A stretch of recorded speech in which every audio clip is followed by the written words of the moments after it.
verse 14, 2 Chronicles 14, and I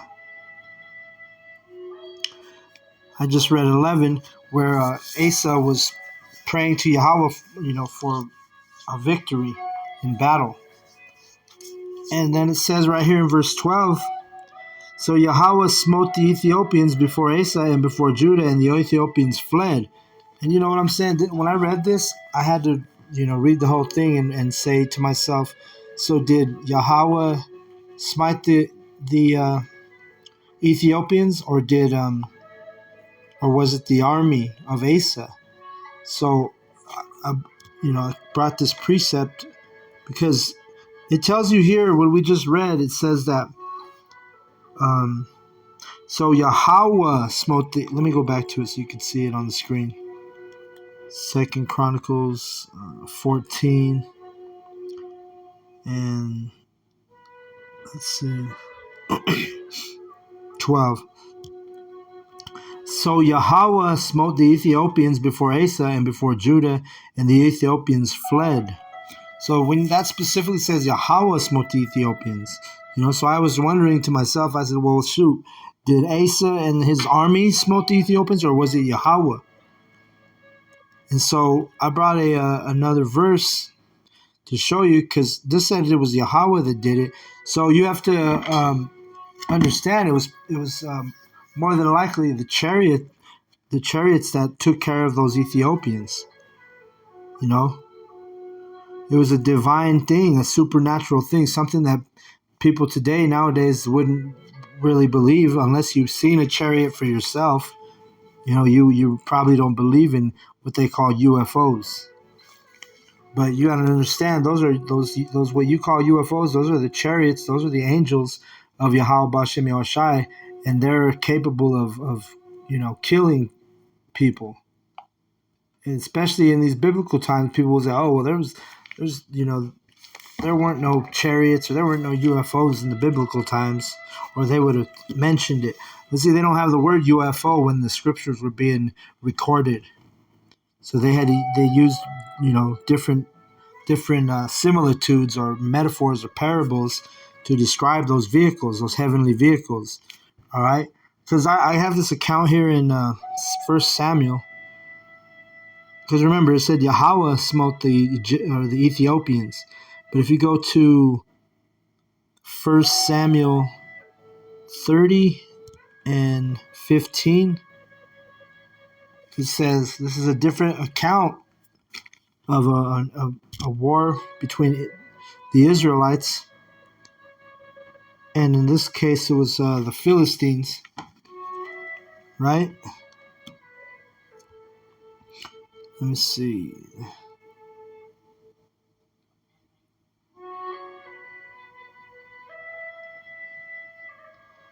Where should I start? It says, I'll start at 15. I hope that's the right spot.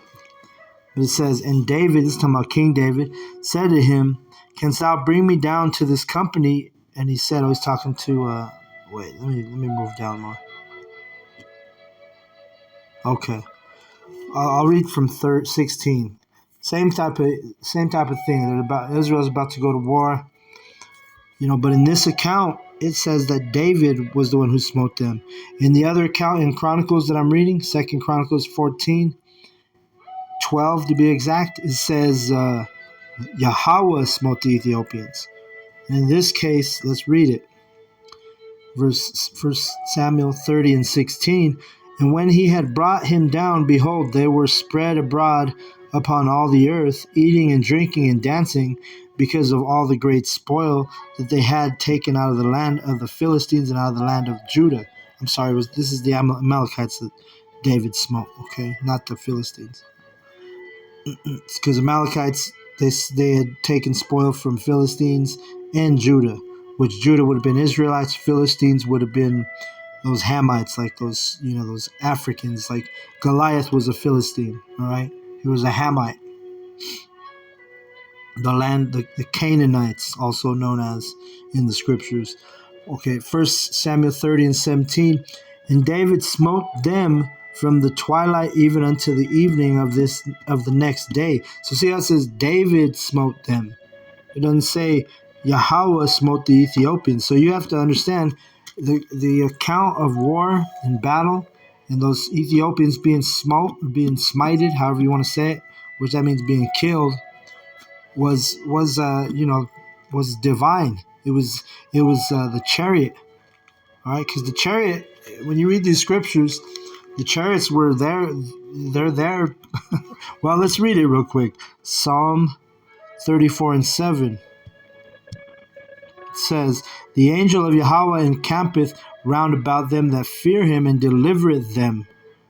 All right. What's the angel? The angels are the ones who are in those chariots, what you call UFOs. So the angels, they encampeth round about the elect, the prophets, the men who trust, are sincere and trust in Yahweh Bashem Yahushai. We have angels around us, man. All right. Just because you can't see them doesn't mean they ain't there. Because we do see them when we pay attention and we're at the camps. We see the angels of Yahweh. We see the chariots. All right. That's why you can't tell the Lord's men nothing, man. Because He gives us those. He reveals those to us. All right. And all I can say is, when's the last time a chariot, what you call a UFO, showed up to your church?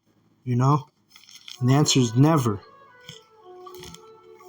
But I'm telling you, the men of Yahweh Hashem Yahushua who are pushing this doctrine, this true doctrine, defending the true names, doing this work of Yahweh Hashem Yahushua, the servants of Yahweh Hashem Yahushua, He reveals it to His men. And I'm going to tell you what, the only ones who ever catch those chariots when they're at those camps on the street corners that I've ever seen are GMS. So that shows you something, all right? That tells you something. All right, let me get to 2 Chronicles. I say that with confidence and authority because I've seen it over and over and over and over as the other brothers in the camps, and especially in our camp, But I can't speak for other brothers from GMS. That these chariots are showing up to the elders' camps. We've seen them at different camps throughout GMS. Though the cameras will catch them, and sometimes the brothers don't even see the chariot until they get home and watch the video. But anyway, 2 Chronicles 14. So yeah, verse 12. I'm gonna read that again. So Yahweh smote the Ethiopians before Asa and before Judah, and the Ethiopians fled. So it was Yahweh that smote them in this account.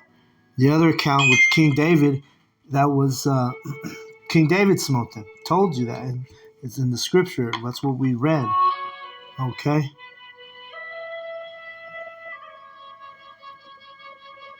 Let's see. I'm almost done here. And Asa, verse 13, and Asa and the people that were with him pursued them unto Gerar, and the Ethiopians were overthrown, that they could not recover themselves, for they were destroyed before Yahweh and before his host, and they carried away very much spoil. And they smote all the cities round about Gerar, for the fear of Yahweh came upon them, and they spoiled all the cities, for there was exceeding much spoil in them. Right. So they feared Yahweh. It doesn't say they were fearing Asa. They feared Yahweh. Why? Because those Ethiopians were destroyed by what you call UFOs, chariots. All right? Remember, and not that, the Lord couldn't give Asa the victory on his own, but that brother was sincere. It started out from the beginning. He said he did what was good in the eyes of Yahweh. All right? Verse 14. And they smote all the cities round about, for the fear of Yahweh came upon them, and they spoiled all the cities, and there was exceeding much spoil in them. They smote also the tents of cattle, and carried away sheep and camels in abundance, and returned to Jerusalem. So they got down. Yahweh led the way, just like the chariot when Moses split the Red Sea. There was the chariot in the sky that was actually, splitting that Red Sea. Just like when Yahushua was born, they tell you the so-called Christmas lie, the three wise men followed the star. Well, that star, there was way more than three wise men, by the way. But those wise men followed a light in the sky, which was a chariot, which they called it a star in the scripture. All right? So I'm going to go ahead and close out on that. I hope the lesson was edifying. I want to give all the praise, all the glory, all the honor unto Yahweh, Bahashem, Yahweh Shai, Bahashem, Rakakwadash.